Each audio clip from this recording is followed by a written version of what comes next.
ఈరోజు కార్తీక పురాణంలో 11వ రోజు అధ్యాయం 11వ రోజు పారాయణ చెప్పుకుందామండి. ఇంక వీడియోలోకి వెళ్ళిపోదాం. ఓం శ్రీ గణాధిపతయ నమః.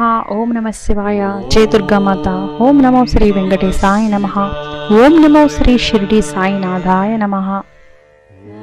కార్తీక పురాణం 11వ అధ్యాయం. రాజోత్తమ, తిరిగి చెప్పెద వినుము. కార్తీక మాసమందు అవిసె పువ్వులతో హరిని పూజించిన వాని పాపములు నశించును. చంద్రాయణ వ్రత ఫలము పొందును. కార్తీక మాసమందు గరికతో కుశలలతో హరిని పూజించిన వారు పాప విముక్తుడై వైకుంఠమును చేరును.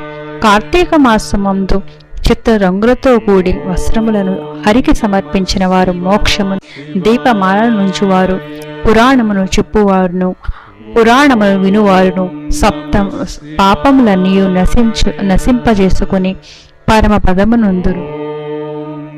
ఈ విషయమై ఒక పూర్వకథ కలదు. అది విన్నంత మాత్రమునే పాపములు పోవును. ఆయురారోగ్యములను ఇచ్చును, బహు ఆరోగ్యములను ఇచ్చును, బహు ఆశ్చర్యముకరగా ఉండును. దానిని చెప్పెద వినుము. కళింగ దేశమందు మందరుడనొక బ్రాహ్మణుడు కలడు. అతడు స్నాన సంజ వందనములను విడిచిపెట్టిన వాడై ఇతరులకు కూలి చేయుచుండేవాడు. అతనికి మంచి గుణములు కలిగిన సుశీలయను పేరు గల భార్య ఉండెను.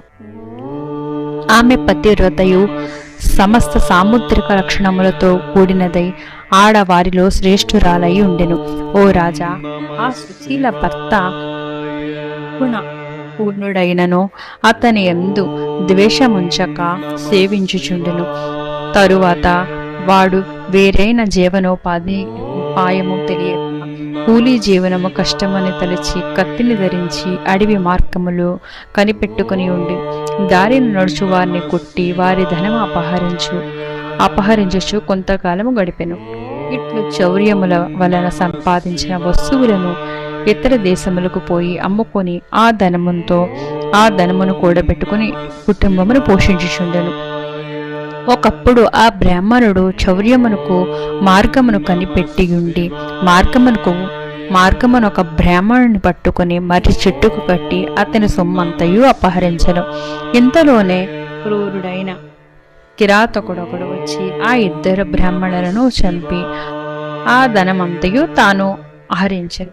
తర్వాత గృహలో ఉన్న పెద్ద పులి కిరాతక మనుషుడు గంధంను ఆగ్రహించి వచ్చి వానిని కొట్టి కిరాతకుడు కత్తితో పులిని కొట్టి